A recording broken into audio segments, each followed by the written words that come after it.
Shana Tova. The other day, I took a walk through the Lincoln Center area. I saw fountains, I saw tourists, I saw pictures of prima ballerinas, and I saw a statue of a short Jewish man. His name was Robert Moses. You may have heard of him. Maybe some of you even knew him.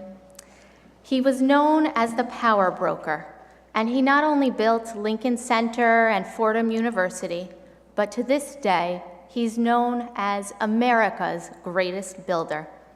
He transformed New York from a city into the city. When he rose to power, New York had 119 playgrounds, but when he finished, there were 777 playgrounds. Now, I know that biblical Moses parted the Red Sea, but Robert Moses cut through the red tape to build our zoos and our skating rinks and tennis courts and baseball diamonds. Biblical Moses might have led the way to the promised land, but Robert Moses, he built the way to New Jersey with highways and parkways and toll bridges. The man invented traffic. You and 14 million other residents can't quickly get anywhere in the tri-state area because that's the way Robert Moses wanted it. And if he wanted to build something, he just did it. Whether it was bureaucracy or a neighborhood of people, he tore down homes and he ripped up streets and did basically whatever he had to do to achieve his vision. He was called the Emperor of New York, who with surgical precision crafted the city to his liking, in his image. Biblical Moses tried to bring the Jewish people to deliverance, but Robert Moses, he delivered. Thinking about him got me thinking about power, about how we get power, how we keep it, and how we use it. The Talmud tells us that a person who acts like a goat will be eaten up by the wolves. Tonight, on the eve of the new year, I wonder, which are you? Are you a goat or are you a wolf? Whether in the animal kingdom or the wilds of Manhattan, there really is no in-between. And which would you rather be? A goat ravaged by a wild beast or a wolf savagely stalking your prey? Whether on a personal level or a national one, should we be the hunter or the hunted? Is it better to be powerful or powerless? Robert Moses was a wolf who without hesitation ate every goat in his way. In doing so, he built our unparalleled city. Should we be like him? Anyone that's lived here for more than an hour knows that power is the real currency of New York, and we're all shareholders. We are globally recognized as a city of people that can obtain whatever we want, whenever we want, wherever we want it. Every restaurant is a click away, every cultural opportunity is down the block, and the beginnings of every educational advance are found within this very building. Think about how many times a week the word itself crosses our lips. We wear a power suit or we're on a power trip. We accuse people of being power hungry. We watch a power play or a power forward. Even prayer is not immune from the seductions of power. We say, Ata gibor leolam Adonai, you, God, are the powerful one. So whether you're a business person, a doctor, a lawyer, anything else, and especially if you're a rabbi, we all trade on that precious commodity. Can you think of a moment when you've savored that sweet euphoria of power? When, like a drug, you took one tiny taste and all of a sudden you found yourself craving more and more? Maybe you like to display your power through your physical skills. Have you ever been covered with sweat, with your chest pumping up and down, nearly out of breath, and you thought you couldn't make it one more second? But nonetheless, you pushed more, you ran farther, you pedaled faster, you lifted something heavier, you jumped to that next level. I bet you felt powerful. and I bet you liked it.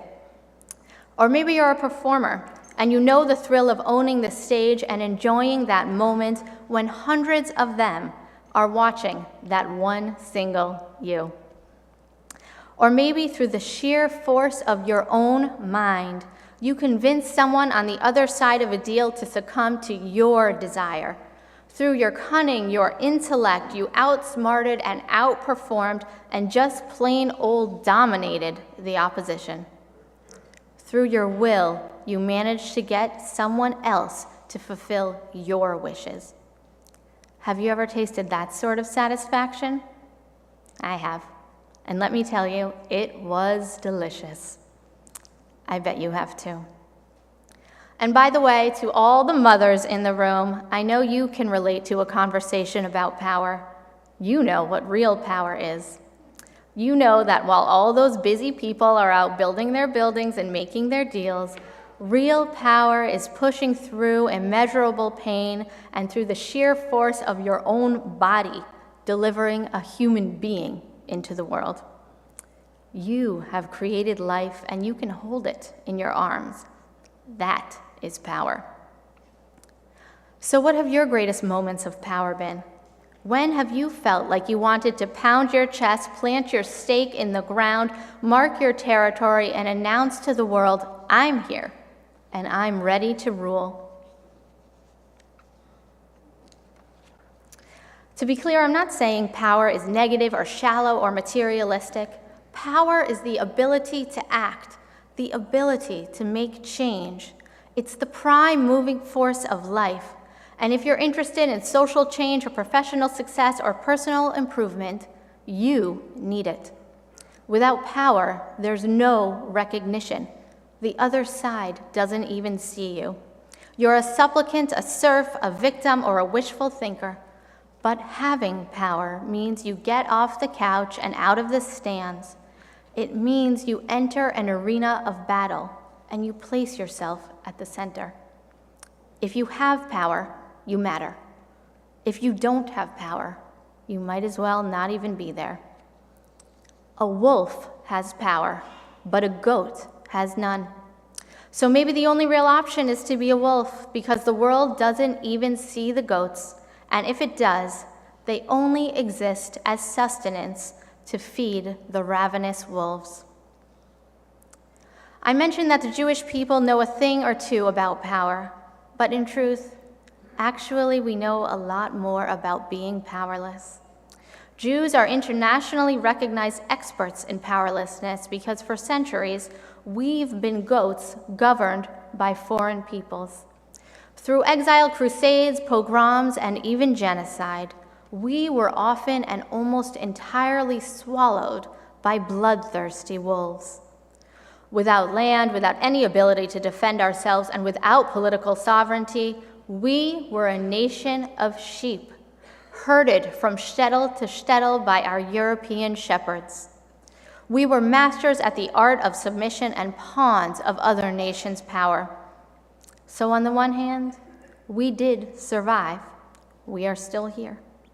But on the other hand, as goats in the world of wolves, millions of Jews, young and old, rich and poor, were slaughtered. We cannot be goats anymore. History has shown us we have no choice. But now we have a nation in Israel, and in the United States, we enjoy phenomenal diasporic success. We not only have some power, people accuse us of having too much. They say we are wolves, and they don't mean it as a compliment. We are accused of running Hollywood, of dominating the banking world, of maintaining secret conspiracies to overrun or just plain old run our government. We are accused of leveraging the national power of Israel too aggressively. We are accused of committing unthinkable atrocities. We have to reconcile the burdens of power with our history of powerlessness. All of a sudden, being a wolf doesn't seem too simple or acceptable either. How can we be wolves when throughout history we've been the victims of their merciless appetite? Ultimately, whether on a national plane or the personal one, this question of managing our power is a difficult one for us. Jews have an obligation to be decent and moral. We know this. We are taught to remember the orphan, the stranger, and the widow. We are taught to remember that we ourselves were slaves in Egypt. We have a history of being hunted. Should we be like our tormentors? We can't. We have an obligation to champion the goats of the world. But that obligation to be decent is complicated by our awareness that other societies feel driven to eliminate us from the world. In a national context that is quite literally kill or be killed, how do we do it? Is there such a thing as a wolf that has compassion for the goats? I want to come back to that other Moses, not the one that built our city, but the one who built our people. Right before entering the Promised Land, Moses led the Israelites in battle against the Amalekites. Moses climbed to the top of a hill to command his troops. When Moses raised his arms, we began to win, to beat the Amalekites and to long last conquer our land. But when he lowered his arms, the Amalekites struck back, wielding brutal blow after brutal blow. Why did Moses raising his arms help us to be more powerful? The rabbis teach that when Moses raised his arms, he reminded the Israelites to look upwards, to look up to the heavens, to look up to the house of God. When Moses raised his arms, he reminded the Israelites and all of us about the source of true power. And that source is our God.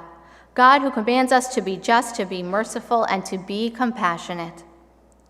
Wolves of the animal kingdom pounce on their prey in an endless cycle of consumption. But we can never be like that.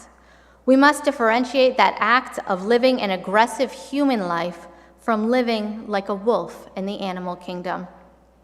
Our awareness of God reminds us that we must wield our power ethically. It is this awareness that separates us human wolves from the wild ones. So yes, our history demands that we must attack life at every turn, and I believe we should. We should seize every opportunity, try our best to push harder, last longer, do better, outwit, outsmart, and dominate whenever we can. How can you attack your life more this year? But our evolution into living life as wolves must be tethered by Jewish values so that we never forget the goats that we once were. We can use our power to shield those who may be weaker than we are, embodying our values of mercy and compassion rather than just naming them. At the end of the day, if you ask me, I'll take biblical Moses over Robert Moses any day. If you think about it, Moses himself was a bit of a wolf. When he saw injustice, he acted. He saw an Egyptian beating an Israelite, he rose up and he killed that Egyptian. He saw the Israelites worshiping a golden calf, and he raised his arms filled with anger and shattered the tablets of the law. He saw the Egyptians chasing his people. He did not submit to their dominance. He raised his staff, and with the wind of God at his back, he forced the Red Sea to open and submit to his will. He led us to the Promised Land, and he did so with unflinching resolve. But Moses always knew that behind his every maneuver, it was the strong arm and the outstretched hand of God propelling him forward. If you think about it, Moses may have been the most powerful Jew that ever lived, and that's saying something. But Moses never even for 1 second forgot the source of true power. Because of this, Moses was a wolf who used his power not to hunt the goats of the world, but to protect them. May we all be like Moses this year, full of power, but grounded in God. Shana Tova.